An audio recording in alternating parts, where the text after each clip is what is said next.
Hey, what's going on? Thank you so much for watching. It would mean the world to us if you could just scroll down, like, hit the subscribe button for the Snaps YouTube channel. It goes a long way towards helping us out. Now, let's dive into some college football. On JJ, the part where we don't know what we're getting, and what I'm about to say is not actually his fault, right? Yeah, This is no, not at all. But it's by far and away my biggest concern is, this. When you are on the sideline before the game, right? And Harbaugh comes over and hits him on the shoulders, right? Mm-hmm. And you're rushing for 250 yards today. It's just different than playing quarterback in the NFL. Yep. I don't care if you're the Baltimore Ravens. You don't know that the run game is going to work today. Mm-mm. Any point in the first quarter, you could have to abandon it. Mm-hmm. And so it's a handicap. And it's not his fault they ran the piss out of him.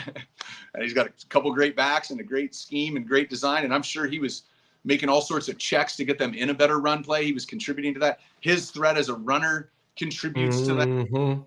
All positive things. That would just be my thing where I go, I can't, this pro day tape's not going to answer that.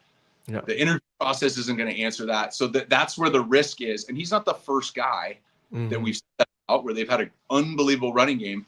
But, I don't think it's fair to say that he didn't throw the ball in the second half versus Penn State because they didn't want him to lose. Like, they didn't need to. They didn't need to. No. And you got an interim head coach and all the stuff going on then.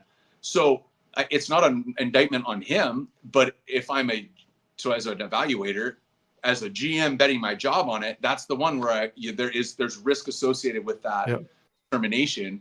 But when it comes to just pure talent, like I remember watching JJ early on in the season, and I would text, obviously T-Bob, who I co-host the show with. We talk about it. I talk with Jake Butt, former tight end at Michigan. I'd be like, man, where did this arm come from? Because I remember seeing it a year ago. Then you look at some of the throws he made in the first 4 games of the season, and it was a guy that was throwing the deep out on time in rhythm with a lot of juice. The ball was kind of, not dying at the end of it. I was like, man, I didn't realize he had that type of arm strength and accuracy when he does get the opportunity. But is that enough though to say just talent, just pure talent wise?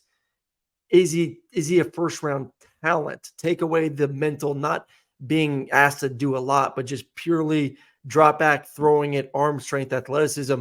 Does that belong in the first round?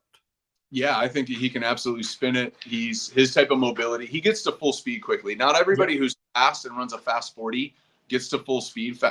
I think of Vince Young, who's one of my all-time favorite players that I've ever watched in college.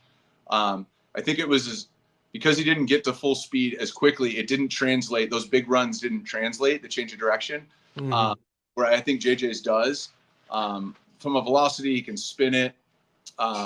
He's thinner, but a lot of these guys are too. Everybody's 225. And so that doesn't concern me. So from a talent perspective, yeah. And then whether it's the run game, defense, not, I don't know. He made a ton of plays to contribute to them going 15-0 and being champion and being undefeated that last year. So I'm not trying to hear that he was just handing the ball off and throwing play action. That's not the case. He made a lot of plays for Michigan this year and handled himself really well in big moments. And so those things translate as well. And when you're the face of Michigan, that's a big brand.